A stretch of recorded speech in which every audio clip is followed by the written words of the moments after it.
चलिए आइए। Good evening. Good evening sir. अपना चल रहा था कौन चैप्टर नंबर 4। चैप्टर नाम था शेयर कैपिटल एंड डिबेंचर्स। उसमें हम लोग पॉइंट नंबर 15 तक पढ़े थे लास्ट क्लास ना। आज हम लोग पढ़ेंगे पहले पेज नंबर 49। Page number 49। आज हम लोग पढ़ेंगे पहले उसमें कि prohibition of issue of shares at discount. इतना देर तो ठंडा ही लग रहा था जैसे क्लास स्टार्ट हुआ। वेदांत सर आप दूर बैठे हैं। आइए बंद कर। सर को लॉस्ट ये गिफ्ट वाला चीज सब नहीं है।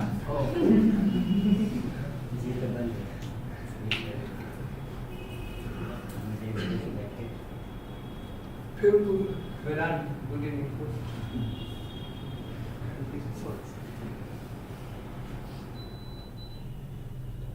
अब हाँ हो गया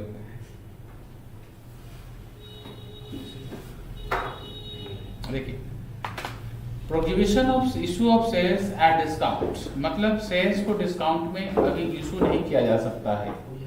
इसके ऊपर सेक्शन 53 है। सेक्शन 53 बोलता है कि कोई भी कंपनी शेयर्स को डिस्काउंट में इशू नहीं कर सकता है। मतलब अब शेयर्स इशू सिर्फ या तो पार पे हो सकता है या फिर प्रीमियम पे हो सकता है, डिस्काउंट में इशू नहीं होगा। ठीक है, कोई भी कंपनी डिस्काउंट में शेयर इशू करता है तो शेयर्स क्या हो जाएगा, डिस्काउंट उसका इशू वॉइड हो जाएगा, मतलब इनवैलिड हो जाएगा। ठीक है, और कोई कंपनी ऐसा करता है तो कंपनी के ऊपर फाइन लगेगा 1 लाख रुपए का मिनिमम, मैक्सिमम 5 लाख रुपए का। एंड कंपनी का जितना भी ऑफिसर्स है उनको 6 महीने का सजा हो सकता है, या फिर 1 लाख रुपए का मिनिमम फाइन, 5 लाख रुपए का मैक्सिमम फाइन, या फिर दोनों ही हो सकता है।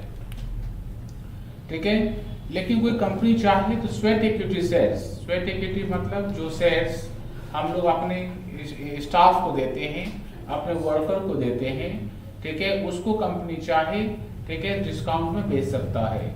स्वेट इक्विटी शेयर्स डिस्काउंट में बेचा जा सकता है, उसको छोड़कर कोई भी शेयर्स कंपनी डिस्काउंट में नहीं बेच सकता है।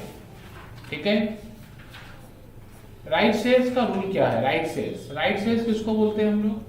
मतलब जब यदि कोई कंपनी फ्रेश इशू लाता है, फ्रेश इशू लाने के बाद 1 साल के अंदर फिर से कंपनी यदि दोबारा शेयर्स बेचना चाहे तो उन्हीं लोगों को बेचना पड़ेगा जिसको इससे पहली बार बेचा था।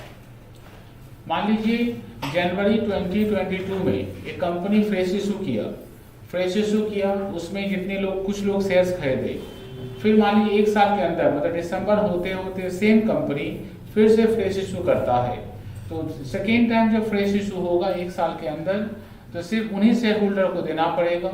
ठीक है, जो लोग पहली बार शेयर्स खरीदा था। ठीक है, इसको हम लोग बोलते हैं राइट इशू मतलब जो एग्जिस्टिंग शेयर होल्डर है उनके पास शेयर्स खरीदने का राइट है। इसका मतलब कंपनी उसके घर क्या करेगा, डायरेक्टली प्रोस्पेक्टस भेजेगा। कंपनी उसके घर क्या भेजेगा, डायरेक्टली प्रोस्पेक्टस भेजेगा, और शेयर होल्डर के पास ऑफर रहेगा, या तो एक्सेप्ट कर सकता है या फिर रिजेक्ट कर सकता है, या फिर वो चाहे किसी और को भिजवा सकता है, वो चाहे किसी और को रिनाउंस, मतलब या तो आप बोलिए कि हम लेंगे, या बोलिए कि हम नहीं लेंगे, या फिर आप बोलिए ठीक है मेरे बदले मेरा एक फ्रेंड लेगा, मेरे बदले मेरा एक फ्रेंड शेयर्स को खरीदेगा, उसको बोलते हैं रिनाउंस करना। ठीक है, राइट शेयर्स का जो ऑफर आपको मिलेगा तो उस ऑफर का 3 ऑप्शन है, एक्सेप्ट करना, रिजेक्ट करना, या फिर क्या करना, रिनाउंस करना। ठीक है, रिनाउंस का मतलब होता है ठीक है कि उसको आप किसी और को दे दीजिए। ठीक है, इसमें क्या, इसमें लेटर ऑफ ऑफर मतलब एप्लीकेशन फॉर्म के साथ ही आपके घर में लेटर आएगा, एग्जिस्टिंग शेयर होल्डर के घर में लेटर आएगा। ठीक है, रजिस्टर्ड पोस्ट से लेटर आएगा, या फिर स्पीड पोस्ट से आएगा, या फिर इलेक्ट्रॉनिक मोड से मतलब ईमेल के थ्रू आपको आएगा। जो आएगा तो उसमें कम से कम 15 दिन का, मैक्सिमम 30 दिन का टाइम लिखा रहेगा। कम मिनिमम 15 डेज मैक्सिमम 30 डेज के अंदर या तो आप खरीदिए या आप रिजेक्ट कर दीजिए या फिर किसी और को आप उसको दे दीजिए। ठीक है, किसी और को आप उसको दे दीजिए। इसमें से कोई भी काम करते हैं इसको क्या बोलते हैं हम लोग, राइट इशू करना।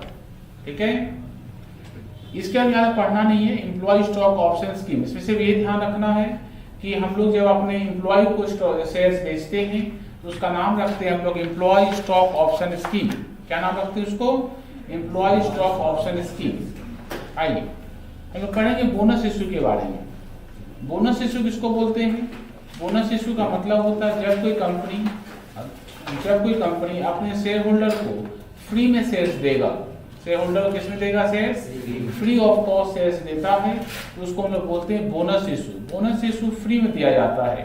ठीक है, एंड बोनस इशू सबसे पहले कंपनी का जो बोर्ड ऑफ डायरेक्टर्स होता है, ठीक है, वो लोग कंपनी के मीटिंग में शेयर होल्डर से अनाउंस करवाएगा। शेयर होल्डर से क्या करवाएगा? अनाउंस करवाएगा। शेयर होल्डर अनाउंस करेगा कि बोर्ड की बोनस इशू होना चाहिए और ये जनरल मीटिंग में, जो कंपनी का जनरल मीटिंग होता है उसमें अनाउंस होगा। ठीक है, अनाउंस होगा और शेयर होल्डर किस में दिया जाएगा? फ्री में दिया जाएगा। इसके लिए ऑर्डिनरी रेजोल्यूशन पास होता है, स्पेशल रेजोल्यूशन नहीं लगता है। ठीक है, ऑर्डिनरी रेजोल्यूशन पास होता है इन जीएम। जीएम मतलब जनरल मीटिंग में। जनरल मीटिंग में शेयर होल्डर्स लोग ये पास करता है कि बोनस इशू होना चाहिए। Bonus issue free of bonus, फिर से बोले, बोनस इशू ऐसा शेयर्स है जो शेयर्स कंपनी अपने एग्जिस्टिंग शेयर होल्डर को फ्री में देता है। इसके लिए ऑर्डिनरी रेजोल्यूशन पास होगा और ऑर्डिनरी रेजोल्यूशन जो पास होगा कंपनी के जनरल मीटिंग में। किसमें पास होगा? कंपनी के जनरल मीटिंग में। इशू करते, बोनस इशू करते समय इन सब फंड को यूज करते हैं। पहला फ्री रिजर्व, सिक्योरिटीज प्रीमियम, फिर capital redemption reserve account. Capital redemption reserve account. ठीक है, बोनस इशू करते समय हम लोग कभी भी रिवैल्यूएशन रिजर्व या रिवैल्यूएशन ऑफ एसेट से जो प्रॉफिट हुआ है उससे कभी बोनस इशू नहीं करते हैं। उससे कभी बोनस इशू नहीं करते हैं। बोनस इशू कभी भी आपका रिवैल्यूएशन वाला जो फंड है उससे बोनस इशू कभी नहीं करते हैं। बोनस हम लोग उसको मत देना, ठीक है, यदि कोई शेयर होल्डर कंपनी का कोई सम पेंडिंग करके रखा है तो उसके ऊपर या फिर उस पैसे से कोई बोनस इशू मत करना। ठीक है, नो मतलब इसको और थोड़ा सिंपल तरीके से बता रहे हैं, मतलब ये कंपनी के ऊपर ही अप्लाई होता है। कोई भी कंपनी, ठीक है, bonus shares can be issued only if company has not defaulted in payment of any principal sum और interest on the fixed deposit. मतलब कोई कंपनी यदि पब्लिक से एफडी लिया है, उस एफडी के ऊपर कंपनी ने इंटरेस्ट पेंडिंग रखा है, उस तरह कंपनी बोनस इशू नहीं कर सकता है। सिमिलरली यदि कोई कंपनी स्टैट्यूटरी ड्यू का मतलब स्टाफ का जो प्रोविडेंट फंड कंट्रीब्यूशन होता है, ठीक है, जो गवर्नमेंट का इनकम टैक्स पेमेंट होता है, यदि ये बाकी रखा है तो बोनस इशू नहीं कर सकता है। Compliance with the prescribed conditions, मतलब condition prescribed by central government in respect of issue of bonus share should be complied with, मतलब सेंट्रल गवर्नमेंट जो बात बोलेगा सारा बात आपको फॉलो करना पड़ेगा। Bonus shares can be issued only to the existing shareholder, मतलब जो अभी का कंपनी का शेयर होल्डर है उसी को दिया जाएगा। एंड बोनस शेयर्स हमेशा क्या होगा? फुल्ली पेड होगा। हमेशा क्या होगा? Fully paid. मतलब पार्टली पेड वाले को बोनस इशू नहीं होता है। एंड बोनस कभी भी डिविडेंड के बदले नहीं होगा।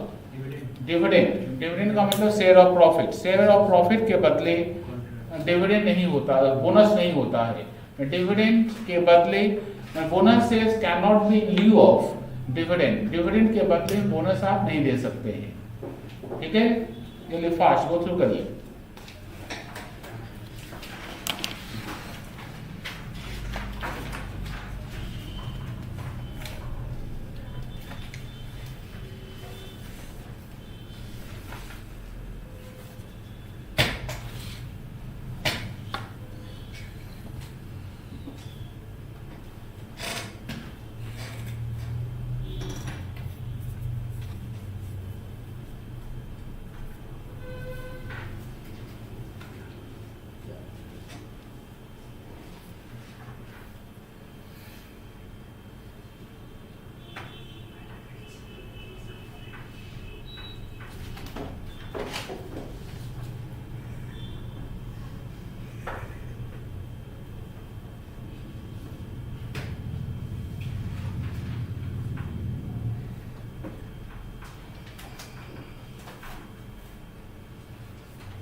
आइए फिर से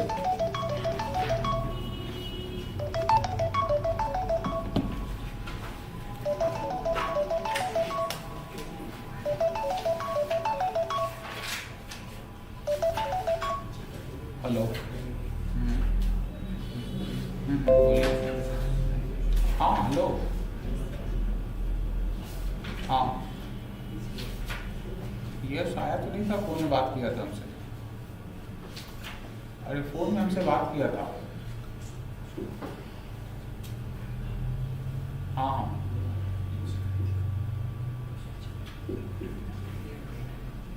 अरे जी फोन में बात किया था तो अब मेरे पास कैसे आएगा? फोन में बात किया था, फोन में बात किया था, सुन नहीं पा रहे क्या?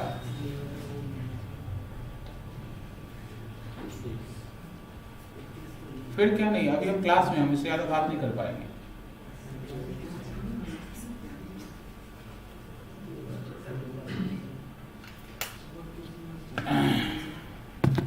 आइए buyback of equity shares. Buyback का सेक्शन 68 है। बायबैक का मतलब होता है अपना ही शेयर्स मार्केट से परचेज करना।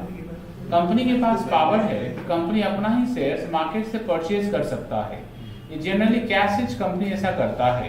कैश कंपनी का मतलब होता है जिस कंपनी के पास में पैसा ज्यादा होता है वो कंपनी अपना ही शेयर्स मार्केट से खरीद सकता है। शेयर्स का मतलब इक्विटी शेयर्स। खरीदते समय कंपनी इन सब मेथड को फॉलो करता है। पहला मेथड का नाम है प्रोपोर्शनेट बेसिस। प्रोपोर्शनेट बेसिस का मतलब होता है सभी शेयर होल्डर से एक सर्टेन पोर्शन कंपनी वापस लेगी। दूसरा तरीका है ओपन मार्केट। ओपन मार्केट का मतलब मार्केट में जो शेयर्स बेचता दिख रहा है कंपनी वहां से खरीद लेगा। एंड थर्ड, जो कंपनी अपने स्टाफ को शेयर्स बेचा था, एम्प्लॉय को, जो हम लोग ईसोस पढ़े थे, ESOS जो पढ़े थे, उसके अकॉर्डिंगली कंपनी यदि अपने स्टाफ को शेयर्स बेचा था तो कंपनी उससे शेयर्स वापस ले सकता है। ठीक है, इसका इन लोग से कंपनी शेयर्स वापस लेता है तो इसको हम लोग बोलते हैं बायबैक करना। बायबैक मतलब अपना ही इक्विटी शेयर्स मार्केट से खरीद लेना। बायबैक करते समय इन सब रूल को फॉलो करना पड़ेगा। फर्स्ट रूल है कि बायबैक आर्टिकल में ऑथराइज होना चाहिए। बायबैक कहां से ऑथराइज होना चाहिए? आर्टिकल में लिखा होना चाहिए कि बायबैक होगा। दूसरा, सिर्फ फुली पेड शेयर्स ही बायबैक हो सकता है। ठीक है, एक साल में 25% शेयर्स ही बायबैक किया जा सकता है। ठीक है, यदि बायबैक 10% हो तो सिर्फ बोर्ड रेजुलेशन नंबर से काम चल जाएगा। पर बायबैक 10% से ज्यादा हो और 25% तक हो तो स्पेशल रेजुलेशन लगेगा। क्या लगेगा? स्पेशल रेजुलेशन लगेगा। ठीक है, एक साल में 25% शेयर्स ही बायबैक कर सकते हैं आप मैक्सिमम।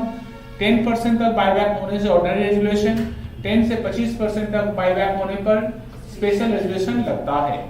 ठीक है, बायबैक करते समय पैसा आप यहां से यूज कर सकते हैं।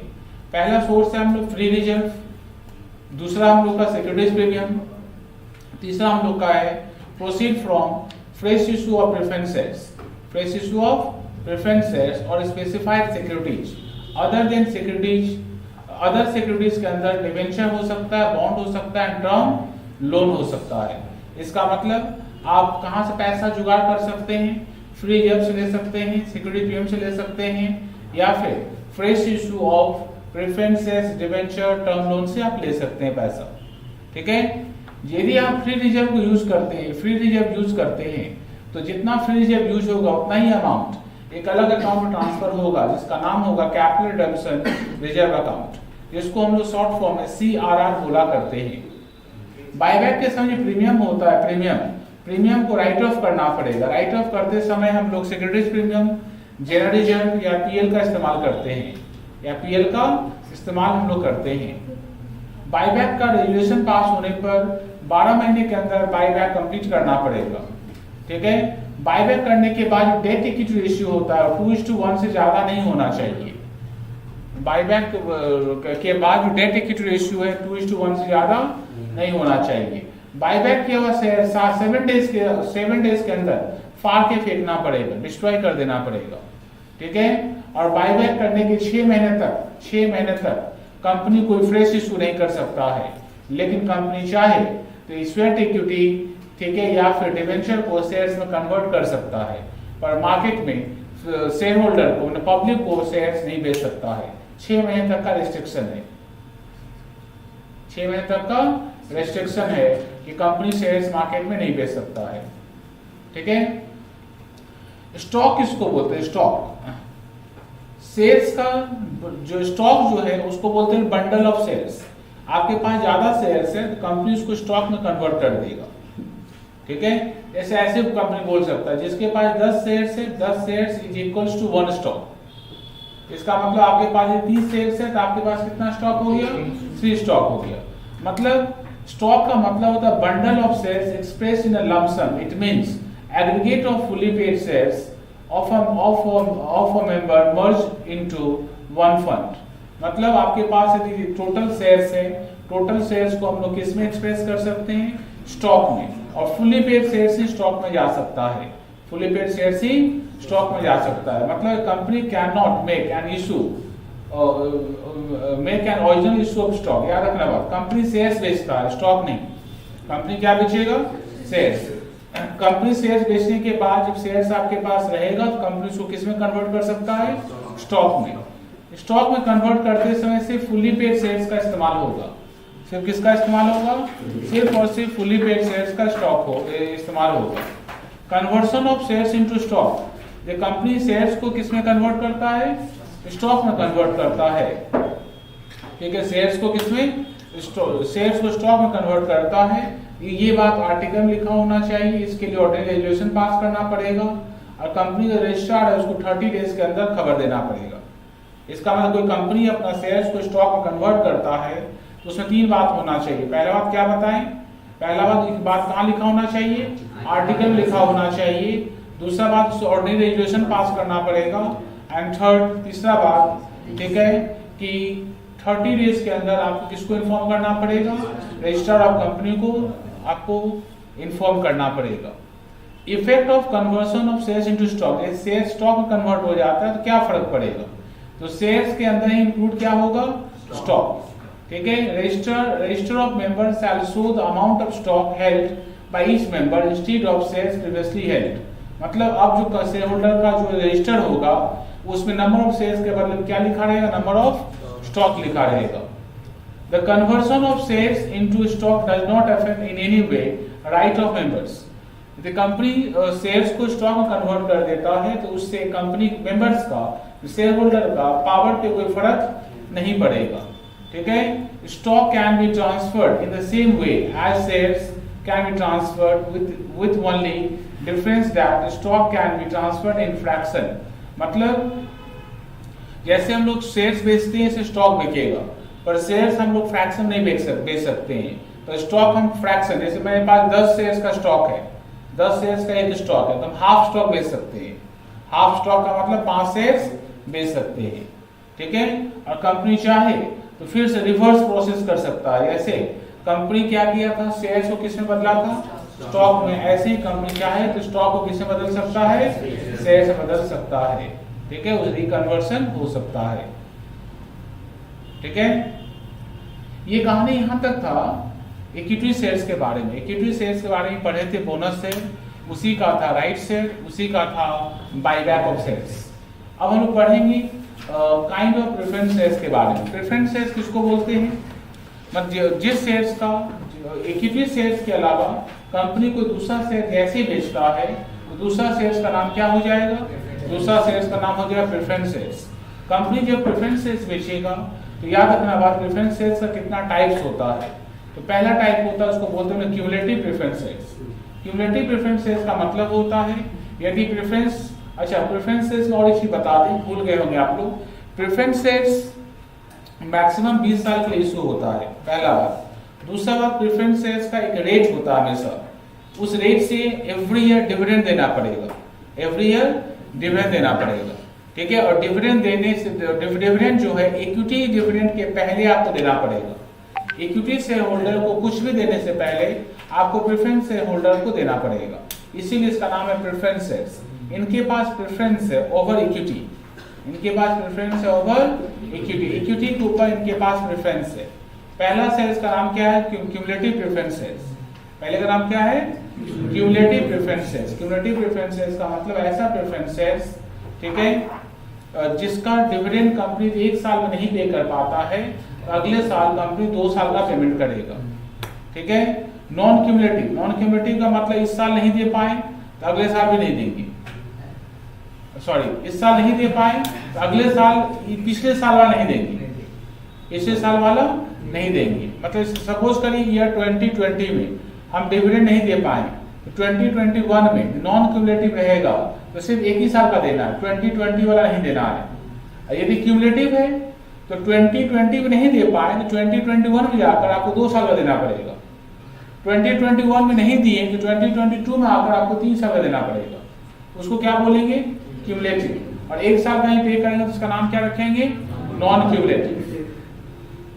पार्टिसिपेटिंग प्रेफरेंसेस, कोई जब कभी प्रेफरेंसेस प्रॉफिट में हिस्सा मांगे तो उसका नाम होगा पार्टिसिपेटिंग। अब प्रॉफिट में हिस्सा नहीं मांगेगा तो उसका नाम क्या होगा? Non participating. ठीक है। कन्वर्टिबल प्रेफरेंसेस, यदि कोई प्रेफरेंस है उसको हम इक्विटी शेयर्स में कन्वर्ट कर सकते हैं।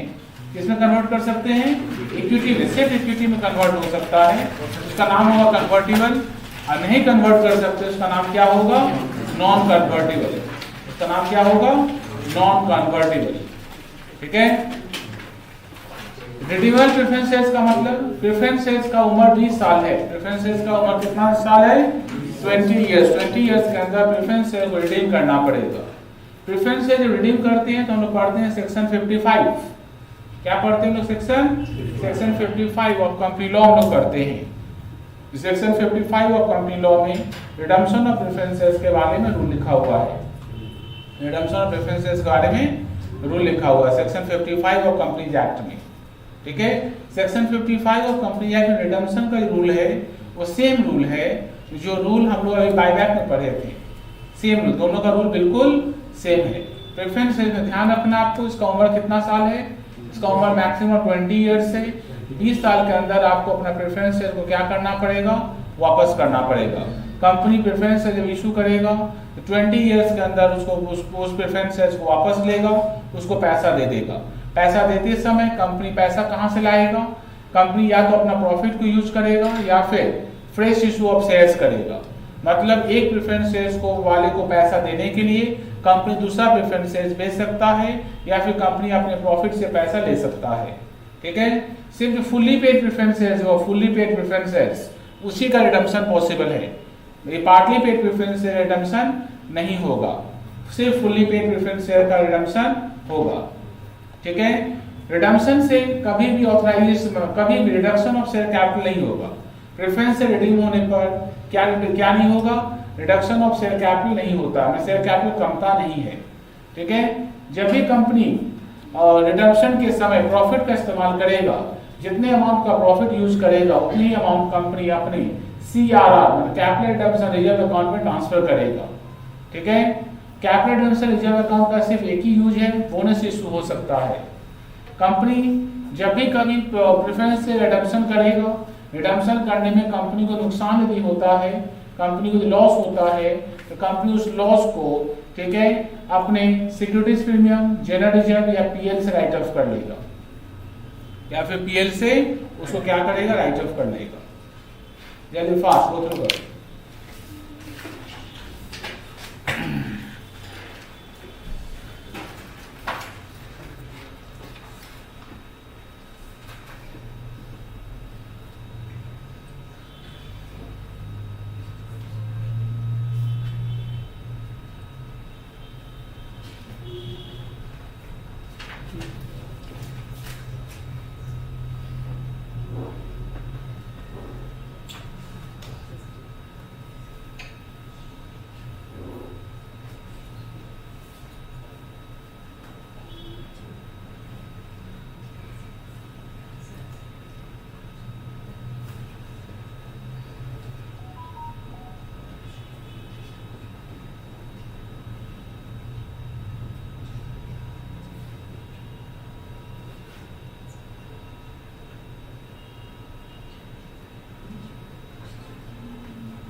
स्टॉक एंड शेयर्स में क्या फर्क है? स्टॉक मतलब जो स्मॉलेस्ट यूनिट होता है, मतलब एक सिंगल शेयर्स आपके पास है, उसको क्या बोलेंगे? स्टॉक।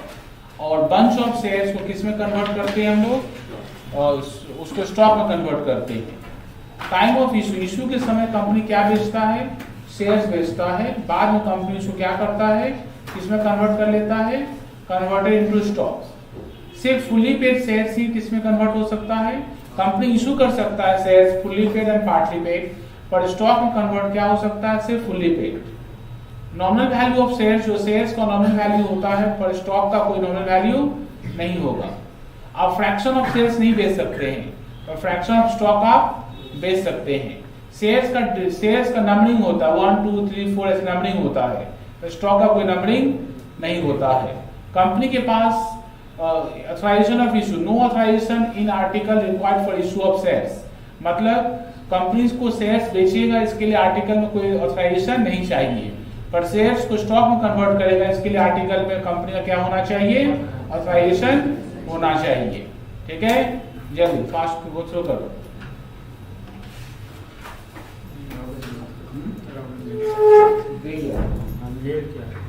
क्या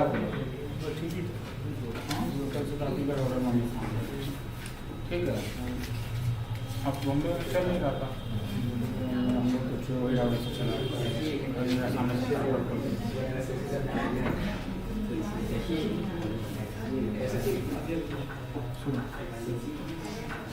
चले जाओ। किताब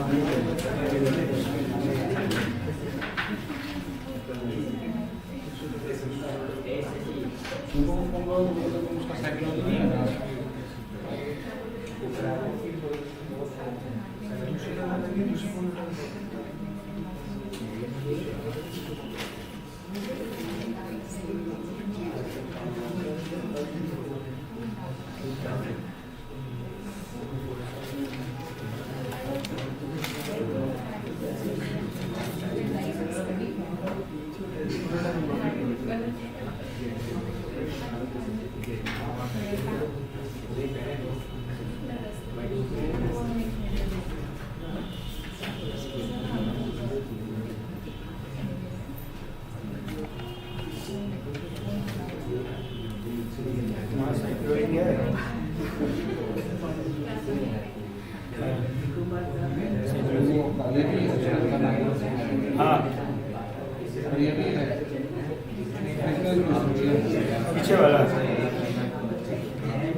पीछे में किया हुआ है physical education psychology.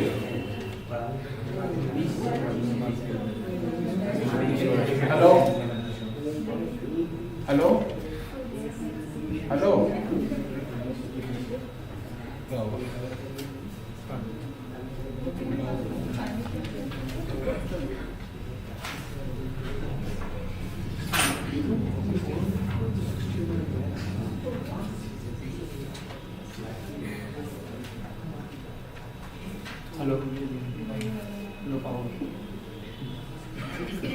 Psychology education है। कितना सब्जेक्ट है तुम्हारा?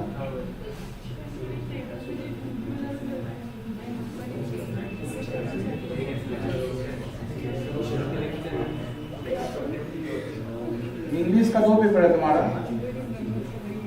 2 हो गया। एक तुम्हारा ये है फिजिक्स है 3, केमिस्ट्री 4, बायोलॉजी 5। ठीक है, हाँ अरे वो साइंस की काउंट करके नहीं पूछ रहे हैं। टोटल कितना पेपर पढ़ोगे तुम?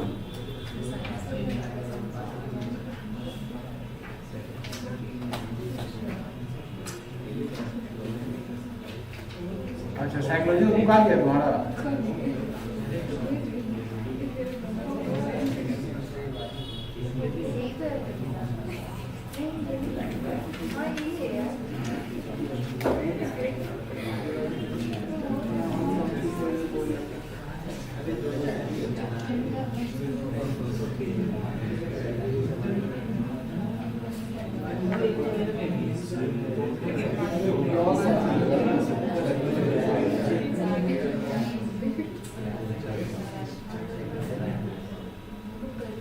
ये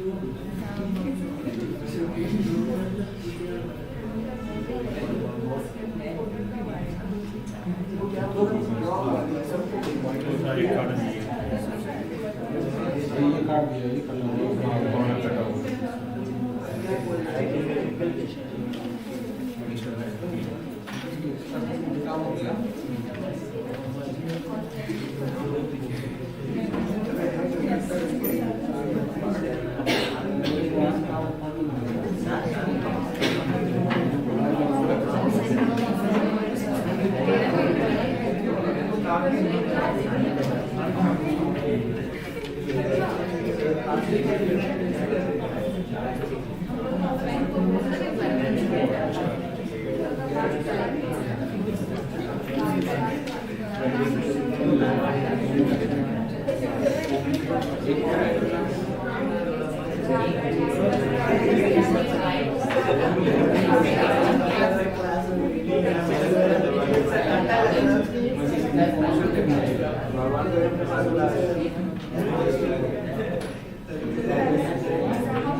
यहीं तक पढ़िए, अगले क्लास में रहेंगे।